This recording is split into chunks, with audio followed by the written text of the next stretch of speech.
Bonjour tout le monde et bienvenue dans un nouveau cours de coréen. Aujourd'hui, nous allons voir le verbe faire, qui en coréen se dit hata. Alors, c'est parti. Premièrement, je vais revenir un petit peu sur ce qu'on a vu les fois précédentes. Les fois précédentes, on a vu des phrases simples avec le verbe être de description, donc ita, qui se transforme en ieyo ou yeyo. Ensuite, on a vu les autres verbes avec juste le ta qui se transforme en ayo et en oyo. Et enfin, aujourd'hui, on va voir le dernier groupe de verbes. Donc, il n'y a que 3 groupes différents à prendre. C'est cela, 3 modes de conjugaison au présent. Et on va voir le dernier. Le dernier, c'est le verbe faire, et tous les autres verbes qui en découlent, vous allez voir, ça va être très simple. Donc le verbe faire, donc hada, se conjugue juste au présent en heyo, pas de problème. Je vous l'ai mis à part, pourquoi? Tout simplement parce que il respecte pas la règle des autres verbes en ta, donc c'est ni ayo ni oyo, c'est juste heyo comme ça, on la prend point barre, et ça marche très bien. Donc en fait, on a juste 3 trucs à retenir. On a ida qui se transforme en ieyo, ou yeyo, on a hada qui se transforme en heyo, et puis tous les autres qui font ayo ou oyo.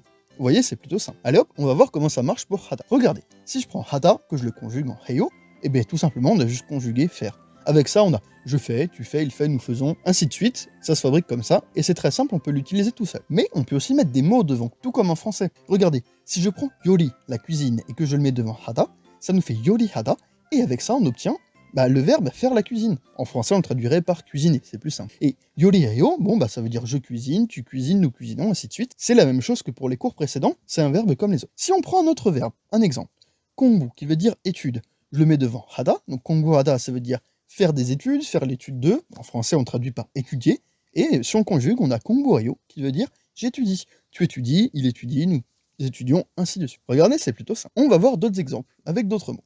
Si je prends il, qui veut dire travail, vous voyez, c'est pas obligé d'être un mot avec 2 parties, on peut juste avoir un mot simple et hada derrière. Donc regardez, il travaille, avec hada, irada, on fait bien la jonction avec le riul qui mange le hyot, donc irada, qui devient irayo, et ça veut dire je travaille, tu travailles, il travaille, ainsi de suite. On va prendre un autre exemple avec le mot mal. Mal qui veut dire un mot, une parole.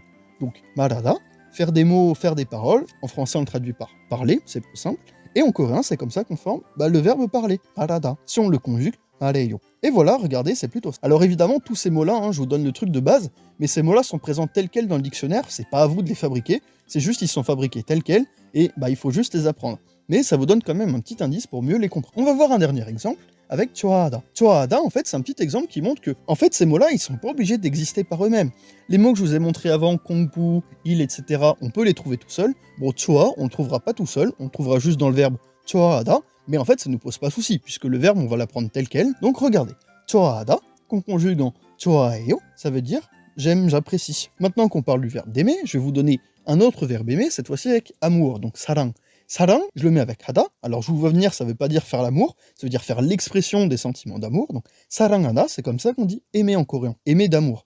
Donc, par exemple, je t'aime, ça sera sarangeyo. Alors, je vous ai mis ces deux petits mots-là, pourquoi? Tout simplement pour bien que vous voyez qu'il y a une différence entre chohada qui veut dire et bien aimé et apprécié, et sarangana qui veut dire aimer, aimer de sentiments d'amour. Tout comme en anglais, on a to like et to love. C'est le même principe. Maintenant qu'on a vu ça, on va tout de suite passer aux exercices. Et oui, ce cours était plutôt court, tout simplement parce que y a pas grand chose à raconter, à part que on met notre mot, on met hada derrière, on le conjugue, et puis c'est bon, c'est fini. Donc en fait, ce cours a un petit peu un mélange de cours de vocabulaire et de cours de grammaire. Et oui, donc tout le vocabulaire que je vous donne ici, ça peut être bien si vous l'apprenez. Alors évidemment, si vous l'apprenez pas à la fin de ce cours, c'est normal, parce qu'il y a beaucoup de mots à apprendre. Et de toute manière, dans les prochains exercices, je réécrirai les mots à côté pour pas que vous ayez besoin de repiocher tout le temps ici. Comme ça, le temps que vous les appreniez, ça viendra tout seul, il n'y aura pas de problème. Allez hop, c'est parti. Donc ici, je vous ai mis à gauche les mots de base, au milieu les mots fusionnés avec le verbe hata, et à droite, va juste falloir que vous me marquiez qu'est-ce que ça veut dire en français. Notre premier mot, qu'est-ce qu'on a? On a palpio et enfin hada. Bon, si on regarde qu'est-ce que ça veut dire, c'est très simple. On a faire une annonce, donc annoncer. Le deuxième mot, on a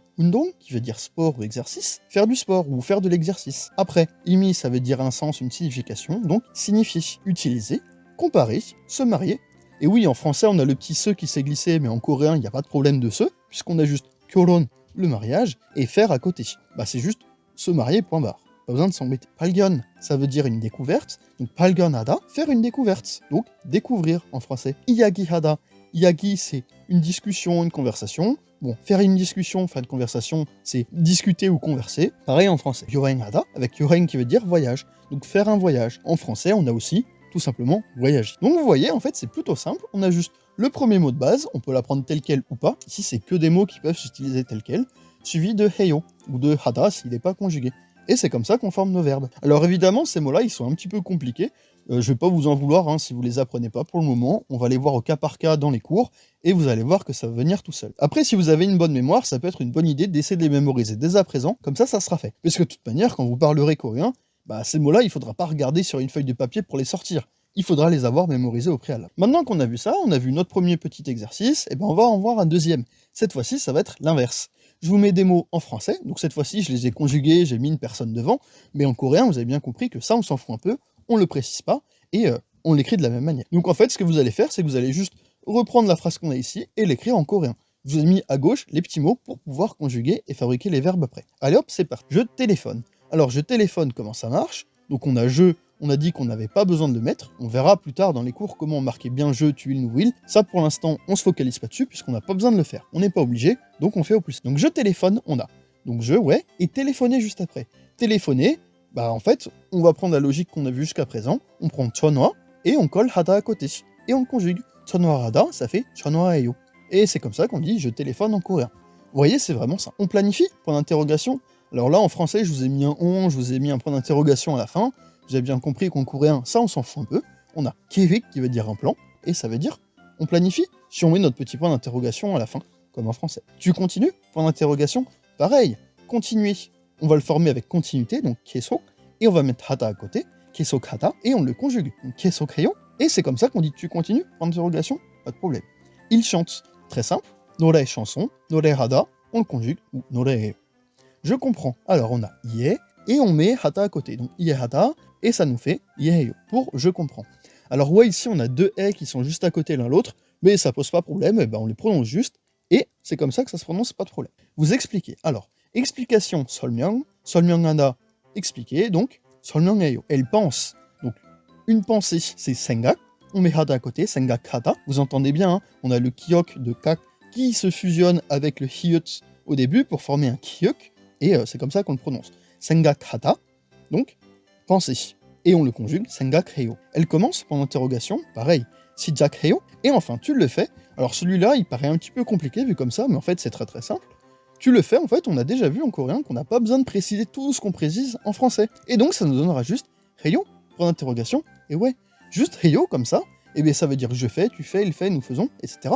Et en français, le petit le qu'on a au milieu, bah en coréen, on n'a pas besoin de le traduire. Et vous voyez, c'est très très facile de conjuguer nos verbes comme ça. Donc maintenant, j'espère que ce cours vous a plu. Si vous avez apprécié le cours, n'hésitez pas à mettre un petit like en bas de la vidéo, ça me soutiendrait dans mon travail. N'hésitez pas à vous abonner si c'est pas encore fait, c'est gratuit, comme ça vous serez au courant des sorties des prochaines vidéos sur la chaîne.